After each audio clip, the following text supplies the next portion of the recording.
മുക്കത്തെ ലോകത്തിന് പരിചയപ്പെടുത്തിയ സഞ്ചാര സാഹിത്യകാരൻ എസ്.കെ. പൊറ്റക്കാടിൻ്റെ ഛായാചിത്രം എസ്.കെ. സ്മൃതി കേന്ദ്രത്തിൽ അനാച്ഛാദനം ചെയ്തു. എസ്.കെയുടെ മകൾ സുമംഗലി പൊറ്റക്കാട് അനാച്ഛാദന കർമ്മം നിർവഹിച്ചു. സഞ്ചാര സാഹിത്യകാരൻ എസ്.കെ. പൊറ്റക്കാടിൻ്റെ ഛായാചിത്രമാണ് എസ്.കെ. സ്മൃതി കേന്ദ്രത്തിൽ അനാച്ഛാദനം ചെയ്തത്. എസ്.കെയുടെ മകൾ സുമംഗലി പൊറ്റക്കാട് അനാച്ഛാദന കർമ്മം നിർവഹിച്ചു.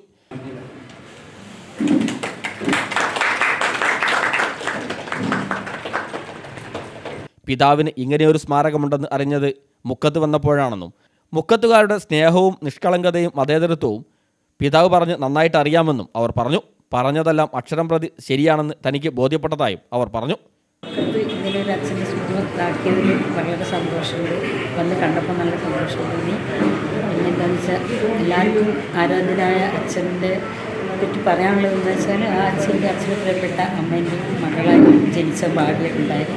പിന്നെ അച്ഛൻ്റെ ദേശത്തിൻ്റെ കഥ അവാർഡ് കിട്ടിയത് അച്ഛൻ അതിൻ്റെ കോപ്പിറൈറ്റ് എൻ്റെ പേരിലാക്കിയപ്പോൾ അച്ഛൻ്റെ പ്രിയപ്പെട്ട മകളാണ് നന്നായി ഞാൻ അറിയുന്നത്. അധികമൊന്നും പറയാൻ ഇവിടെ വന്നത് നല്ല സന്തോഷം. ചടങ്ങിൽ ബൗസരം ചെയർമാൻ സലാം കാരമൂല അധ്യക്ഷനായി. ഗ്രാമപഞ്ചായത്ത് വൈസ് പ്രസിഡന്റ് ജംഷിദ് ഒളകര മുഖ്യാതിഥിയായി. ഡോക്ടർ ജിസ ജോസിൻ്റെ പുസ്തകമായ മുക്തിവാഹിനിയെക്കുറിച്ചുള്ള ചർച്ച അഡ്വക്കേറ്റ് ആനന്ദകനകം ഉദ്ഘാടനം ചെയ്തു. എഴുത്തുകാരി ഉമശ്രീ പുസ്തകം അവതരിപ്പിച്ചു. എൻ അഹമ്മദ് കുട്ടി, ML. Sheeja, Najma, Jamsheera Koodaranji, എ.വി. Sudhakaran, A M. Jameela, Baiju Mukkam, Bachchu Cheruvadi, എം.ടി. Ashraf, Babu Kottangal, G. Abdul Akbar, സലാം തേക്കുംകുറ്റി, കൃഷ്ണൻകുട്ടി കാരാട്ട്, കെ.പി. രാഘവൻ തുടങ്ങിയവർ ചർച്ചയിൽ പങ്കെടുത്തു. News bureau, Mukkam.